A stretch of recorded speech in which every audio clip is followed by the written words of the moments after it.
Hi everyone, welcome to join to learn.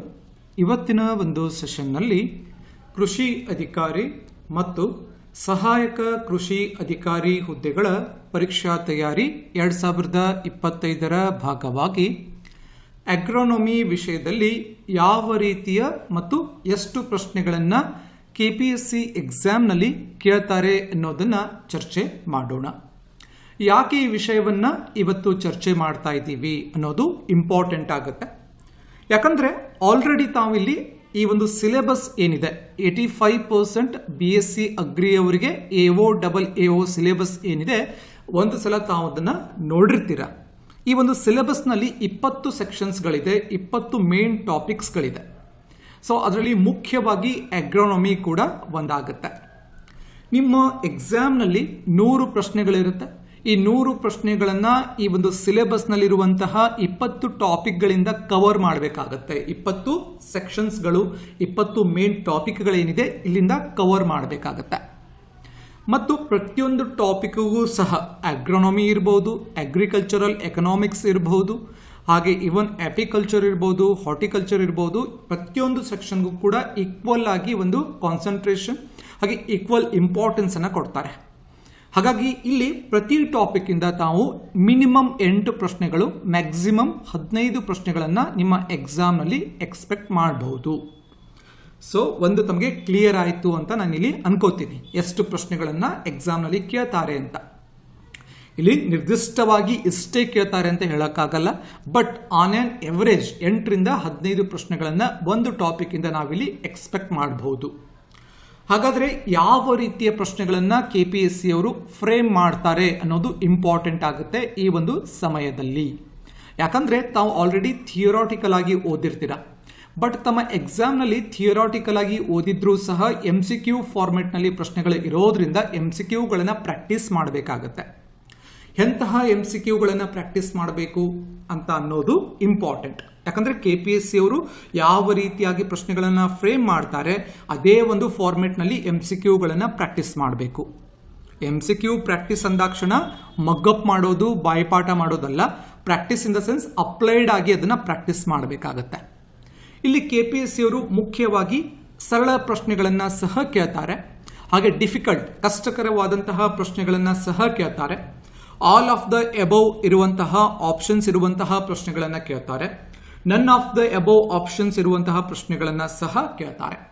ಹಾಗಾದರೆ ಈ ಪ್ರಶ್ನೆಗಳನ್ನು ಯಾವ ರೀತಿಯಾಗಿ ಪ್ರಾಕ್ಟೀಸ್ ಮಾಡಬೇಕು ಅನ್ನೋದು ಇಂಪಾರ್ಟೆಂಟ್ ಆಗುತ್ತೆ. ತಾವಿಲ್ಲಿ ಕ್ವಶನ್ ಬ್ಯಾಂಕ್ ಅನ್ನು ನೋಡ್ತಾ ಇದ್ದೀರಾ. ಈ ಕ್ವಶನ್ ಬ್ಯಾಂಕ್ ಏನಿದೆ MCQ question bank join to learn ಆ್ಯಪ್ನಲ್ಲಿ ಲಭ್ಯವಿರುತ್ತೆ. ಅಗ್ರೋನಮಿ ಸಿಲೆಬಸ್ಗೆ ಸಂಬಂಧಪಟ್ಟಂತಹ ಎಲ್ಲ ಫಾರ್ಮೆಟ್ನ ಪ್ರಶ್ನೆಗಳು ಈ ಒಂದು ಕ್ವಶನ್ ಬ್ಯಾಂಕ್ನಲ್ಲಿ ಇರುತ್ತೆ. ಹಾಗಾದರೆ ಈ ಒಂದು ಕ್ವಶನ್ ಬ್ಯಾಂಕಿಂದ MCQಗಳನ್ನು ಯಾವ ರೀತಿ ತಾವು ಪ್ರಾಕ್ಟೀಸ್ ಮಾಡಬೇಕು ಅನ್ನೋದು ಇಲ್ಲಿ ನೋಡೋಣ. ಇಲ್ಲಿ ಫಸ್ಟ್ ಒಂದು ಪ್ರಶ್ನೆನ ಕೊಟ್ಟಿದ್ದಾರೆ. ಒಂದು ಪ್ರಶ್ನೆ 2 ಲೈನ್ ಇದೆ. ಇದೊಂದು ಸಿಂಪಲ್ ಪ್ರಶ್ನೆ. ಈ ಪ್ರಶ್ನೆನ ತಾವಿಲ್ಲಿ ಓದ್ತೀರಾ. ಓದಿದ ತಕ್ಷಣ ಏನು ಮಾಡ್ತೀರಾ, ಎಕ್ಸಾಮ್ ಹಾಲ್ನಲ್ಲಿ ಆನ್ಸರನ್ನು ನೆನಪು ಮಾಡ್ಕೊಳ್ಳೋಕ್ಕೆ ಪ್ರಯತ್ನ ಪಡ್ತೀರಾ, ಅಥವಾ ಆ ಒಂದು ಬೇಸಿಕ್ ನಾಲೆಡ್ಜ್ ಮೇಲೆ ಆ ಪ್ರಶ್ನೆಯ ಬಗ್ಗೆ ಏನು ಕಂಟೆಂಟ್ ಇದೆ ತಮ್ಮ ಮೈಂಡ್ನಲ್ಲಿ ಹುಡುಕುವಂತಹ ಪ್ರಯತ್ನ ಮಾಡ್ತೀರಾ. But right way of approach to MCQs ಏನು ಅಂತಂದರೆ, MCQಗಳನ್ನು ಮಿನಿಮಮ್ ಕ್ವಶನನ್ನು 2 ಸಲ ಓದಬೇಕಾಗತ್ತೆ. ಓದಿದ ಮೇಲೆ 4 ಆಪ್ಷನ್ಸ್ನಲ್ಲೇ ಒಂದು ಉತ್ತರ ಇರೋದ್ರಿಂದ ಎಕ್ಸಾಮಿನರ್ ಏನು ಆಪ್ಷನ್ಸ್ನಲ್ಲಿ ಟ್ರಿಕ್ಕನ್ನು ಏನು ಯೂಸ್ ಮಾಡಿದ್ದಾರೆ, ಅಥವಾ ಏನು ಕನ್ಫ್ಯೂಸ್ ಮಾಡೋಕ್ಕೆ ಏನು ಪ್ರಯತ್ನ ಪಟ್ಟಿದ್ದಾರೆ, ಅಥವಾ ಕೊಟ್ಟಂತಹ ಆಪ್ಷನ್ಸ್ಗಳು ಕೇಳಿರುವಂತಹ ಪ್ರಶ್ನೆಯ ಕಾನ್ಸೆಪ್ಟ್ಗೆ ಯಾವುದು ಸಂಬಂಧ ಇಲ್ಲ ಅನ್ನೋದನ್ನು ಅಬ್ಸರ್ವ್ ಮಾಡಬೇಕಾಗತ್ತೆ. ಡೈರೆಕ್ಟಾಗಿ ಆನ್ಸರ್ ಗೊತ್ತಿದ್ರೆ ವೆಲ್ ಆ್ಯಂಡ್ ಗುಡ್, ಬಟ್ ಡೈರೆಕ್ಟಾಗಿ ಆನ್ಸರ್ ಗೊತ್ತಿಲ್ಲ ಅಂತಂದಾಗ ಈ ಒಂದು ಫಾರ್ಮೆಟ್ನಲ್ಲಿ ತಾವು ಪ್ರಾಕ್ಟೀಸ್ ಮಾಡಬೇಕು. ಈ ಕ್ವಶನ್ ಬ್ಯಾಂಕನ್ನು ತಾವು ಡೌನ್ಲೋಡ್ ಮಾಡಿಕೊಂಡು ಪ್ರಶ್ನೆಯನ್ನು ಓದಿ, ಪ್ರಶ್ನೆ ಓದೋದ ಮೇಲೆ 4 ಆಪ್ಷನ್ಸನ್ನು ಓದಿ, ಉತ್ತರ ಗೊತ್ತಿದ್ರೆ ಒಳ್ಳೆಯದು. ಉತ್ತರ ಗೊತ್ತಿಲ್ಲ ಅಂದ ಕ್ಷಣ ಆನ್ಸರನ್ನು ನೋಡ್ಕೊಳ್ಳಿ. ಆನ್ಸರ್ ನೋಡಿದ್ಮೇಲೆ ಎಕ್ಸ್ಪ್ಲನೇಷನ್ ಇರುತ್ತೆ, ಅದನ್ನು ಓದ್ಕೊಳ್ಳಿ. ಕೆಳಗಡೆ ಎಕ್ಸ್ಟ್ರಾ GK ಫ್ಯಾಕ್ಟ್ಗಳಿರುತ್ತೆ ಪ್ರಶ್ನೆಗೆ ಸಂಬಂಧಪಟ್ಟಂತೆ. ಪ್ರಶ್ನೆ ಮತ್ತು ಉತ್ತರಕ್ಕೆ ಸಂಬಂಧಪಟ್ಟಂತಹ ಒಂದು ಎಕ್ಸ್ಟ್ರಾ GK ಪಾಯಿಂಟ್ಸ್ ಇರುತ್ತೆ, ಅದನ್ನ ಸಹ ಒಂದು ಸಲ ಓದ್ಕೋಬೇಕಾಗತ್ತೆ. ಈ ಒಂದು ಫಾರ್ಮೆಟ್ನಲ್ಲಿ ಫುಲ್ ಅಗ್ರೋನಮಿ ಸಿಲೆಬಸ್ನ ಕ್ವಶನ್ಸ್ಗಳು ಕವರ್ ಆಗುತ್ತೆ. ಸೊ ಇದನ್ನ ತಾವು ಜಾಯಿನ್ ಟು ಲರ್ನ್ ಆ್ಯಪಲ್ಲಿ ಡೌನ್ಲೋಡ್ ಮಾಡಿಕೊಂಡು ಪ್ರಾಕ್ಟೀಸ್ ಮಾಡಬಹುದು. ಈ ಒಂದು ಫೈಲ್ ಅಥವಾ ಈ ಒಂದು ಕ್ವಶನ್ ಬ್ಯಾಂಕ್ ಲಭ್ಯವಿರುತ್ತೆ. ಒಂದ್ಸಲ ಆ್ಯಪ್ಗೆ ಭೇಟಿಯನ್ನು ನೀಡಬಹುದು. ಆ್ಯಪ್ನ ಲಿಂಕ್ ಕೆಳಗಡೆ ಡಿಸ್ಕ್ರಿಪ್ಷನಲ್ಲಿ ಇರುತ್ತೆ. ಇನ್ನು ಈ ಒಂದು AO ಕೋರ್ಸ್ ಕೂಡ ಲಭ್ಯವಿರುತ್ತೆ, ಆ್ಯಪ್ನಲ್ಲಿ ಚೆಕ್ ಮಾಡ್ಕೋಬಹುದು. Coming to the first question, ಇಲ್ಲಿ ಒಂದು ಪ್ರಶ್ನೆಯನ್ನು ಕೊಟ್ಟಿದ್ದಾರೆ. ಈ ಥರ ಪ್ರಶ್ನೆಗಳನ್ನು KPSC ಅವರು ಫ್ರೇಮ್ ಮಾಡ್ತಾರೆ. ಸೊ ಇಲ್ಲಿ ಏನು ಮಾಡಿದ್ದಾರೆ, ಒಂದು ಪ್ರಶ್ನೆ ಇದೆ, soil water available to plants in the form of ಅಂತ ಕೊಟ್ಟಿದ್ದಾರೆ. ಇದೊಂದು ಸಿಂಪಲ್ ಪ್ರಶ್ನೆ. ಯಾಕೆ ಸಿಂಪಲ್ ಪ್ರಶ್ನೆ ಅಂತ ಇಲ್ಲಿ ಹೇಳ್ತಾ ಇದ್ದೀನಿ ಅಂತಂದ್ರೆ, ಇದು 1 ಲೈನಲ್ಲಿ ಪ್ರಶ್ನೆ ಇದೆ, 2 ಲೈನ್ ಇಲ್ಲ, 3 ಲೈನ್ ಇಲ್ಲ, ಸಿಂಪಲ್ ಇದೆ, ಒಂದೇ ಲೈನಲ್ಲಿ ಪ್ರಶ್ನೆ ಇದೆ. 4 ಆಪ್ಷನ್ಸ್ ಅನ್ನ ಕೊಟ್ಟಿದ್ದಾರೆ: gravitational water, hygroscopic water, capillary water, vapour water. Direct ಒಂದು ಪ್ರಶ್ನೆ, ಡೈರೆಕ್ಟ್ ಉತ್ತರ. ಸೊ ಇಂತಹ ಪ್ರಶ್ನೆಗಳನ್ನ ತಾವೇನ್ ಮಾಡಬೇಕು, ಪ್ರಾಕ್ಟೀಸ್ ಮಾಡಬೇಕು. ಇದು ಸಿಂಪಲ್ ಪ್ರಶ್ನೆ. ಇದಕ್ಕೆ ಏನು ಉತ್ತರ ಅನ್ನೋದನ್ನ ಕೆಳಗಡೆ ಕಾಮೆಂಟ್ ಸೆಕ್ಷನ್ ಅಲ್ಲಿ ಕಾಮೆಂಟ್ ಮಾಡಬೇಕಾಗತ್ತೆ. ಬಿಕಾಸ್ ಆಲ್ರೆಡಿ ಈ ಒಂದು ಅಗ್ರಾನಮಿಯಲ್ಲಿ UG ಡಿಗ್ರಿಯನ್ನು ಮಾಡಿದ್ದೀರಾ, ಅದರ ಜೊತೆಗೆ PG ಕೂಡ ಮಾಡಿರ್ತಾರೆ ಅಗ್ರಿಕಲ್ಚರ್ನಲ್ಲಿ. ಸೊ ಅದರ ಜೊತೆಗೆ ತಾವು 1 ವರ್ಷದಿಂದ ಓದ್ತಿರ್ತೀರಾ. ಸೊ ಹಾಗಾಗಿ ಉತ್ತರವನ್ನು ತಾವೇ ಕೆಳಗಡೆ ಕಾಮೆಂಟ್ ಸೆಕ್ಷನಲ್ಲಿ ಕಾಮೆಂಟನ್ನು ಕಂಪಲ್ಸರಿಯಾಗಿ ಮಾಡಿದ್ರೆ ಒಳ್ಳೆಯದು. ಇನ್ನು 2ನೇ ಪ್ರಶ್ನೆಯನ್ನು ನಾವಿಲ್ಲಿ ನೋಡೋಣ. ಸ್ವಲ್ಪ ಪ್ರಶ್ನೆ ದೊಡ್ಡದಾಗಿ ಕಾಣ್ತಾ ಇದೆ, ಇದು ಡಿಫಿಕಲ್ಟ್ ಪ್ರಶ್ನೆ. ಸೊ ಇಲ್ಲಿ 2 ಹೇಳಿಕೆಗಳು ಅಥವಾ 2 ಸ್ಟೇಟ್ಮೆಂಟ್ಸ್ಗಳಿದೆ.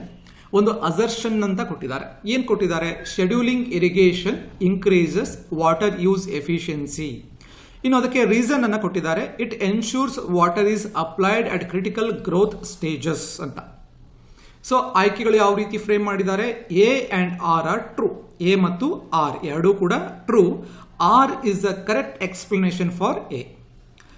ಆಪ್ಷನ್ 2 ಏನು ಕೊಟ್ಟಿದ್ದಾರೆ, A and R are true, but R is not the correct explanation. Option 3 ಏನು ಕೊಟ್ಟಿದ್ದಾರೆ, A is true, R is false. Option 4 ಏನು ಕೊಟ್ಟಿದ್ದಾರೆ, A is false, R is true. So ಇದು ಸ್ವಲ್ಪ ಡಿಫಿಕಲ್ಟ್ ಪ್ರಶ್ನೆ. ಇಂತಹ ಪ್ರಶ್ನೆಗಳು ಯಾವಾಗ ನೀವು ಸಾಲ್ವ್ ಮಾಡ್ತೀರಾ ಅಂತಂದ್ರೆ, ಕಾನ್ಸೆಪ್ಚುಯಲ್ ಕ್ಲಾರಿಟಿ ಇತ್ತು ಅಂತಂದ್ರೆ ಸಾಲ್ವ್ ಮಾಡ್ತೀರಾ. ಇಂತಹ ಪ್ರಶ್ನೆ ನೋಡಿದಾಕ್ಷಣ ಏನು ಮಾಡಬೇಕು, ಸ್ವಲ್ಪ ಯೋಚನೆ ಮಾಡಬೇಕು. ಏನು ಕಾನ್ಸೆಪ್ಟ್ ಕೊಟ್ಟಿದ್ದಾರೆ ಮತ್ತು ಕೊಟ್ಟಂತಹ 2ನೇ ಹೇಳಿಕೆ ರೀಸನ್ ಏನಿದೆ ಕರೆಕ್ಟ್ ಇದೆಯಾ ಇಲ್ವಾ ಅನ್ನೋದನ್ನ ಯೋಚನೆ ಮಾಡಬೇಕು. ಸೊ ಇದನ್ನ ತಾವು ಮಾಕ್ ಟೆಸ್ಟ್ ನಲ್ಲಿ, ಜಾಯಿನ್ ಟು ಲರ್ನ್ ಆಪ್ ನ ಮಾಕ್ ಟೆಸ್ಟ್ ಗಳಲ್ಲಿ, ಕ್ವಶನ್ ಬ್ಯಾಂಕ್ ಗಳಲ್ಲಿ ಅದನ್ನ ಪ್ರಾಕ್ಟೀಸ್ ಮಾಡಿದ್ರೆ ತಮ್ಮ ಎಕ್ಸಾಮ್ ಹಾಲ್ ಒಳಗಡೆ ಒಂದು ಕಾನ್ಫಿಡೆನ್ಸ್ ಲೆವೆಲ್ ಜಾಸ್ತಿ ಇರುತ್ತೆ. ಸೊ ಇದಕ್ಕೂ ಸಹ ಉತ್ತರವನ್ನ ಕೆಳಗಡೆ ಕಾಮೆಂಟ್ ಸೆಕ್ಷನ್ ಅಲ್ಲಿ ಕಾಮೆಂಟ್ ಅನ್ನ ಮಾಡಬೇಕಾಗುತ್ತೆ. ಇನ್ನು 3ನೇ ಪ್ರಶ್ನೆಯನ್ನ ನಾವಿಲ್ಲಿ ನೋಡ್ತಾ ಇದ್ದೀವಿ. ಇದು ಮ್ಯಾಚ್ ದ ಫಾಲೋವಿಂಗ್ ಟೈಪ್ ಪ್ರಶ್ನೆಯನ್ನ ಕೊಟ್ಟಿದ್ದಾರೆ. ಸೊ ಇಲ್ಲಿ match the following critical stages of crop growth with crop. ಒಂದು ಕಡೆ ಏನ್ ಮಾಡಿದ್ದಾರೆ, critical growth stages of a crop ಕೊಟ್ಟಿದ್ದಾರೆ. ಸೊ ಅದನ್ನ ನಾವು ಮ್ಯಾಚ್ ಮಾಡಬೇಕಾಗುತ್ತೆ. ಇವಾಗ rice, wheat, groundnut, maize ಇದು ಕ್ರಾಪ್ಸ್ಗಳು. ಇಲ್ಲಿ ಕ್ರಿಟಿಕಲ್ ಗ್ರೋತ್ ಸ್ಟೇಜಸ್ ಅನ್ನ ಕೊಟ್ಟಿದ್ದಾರೆ. Flowering, crown root initiation, pegging, ಟ್ಯಾಸ್ಲಿಂಗ್.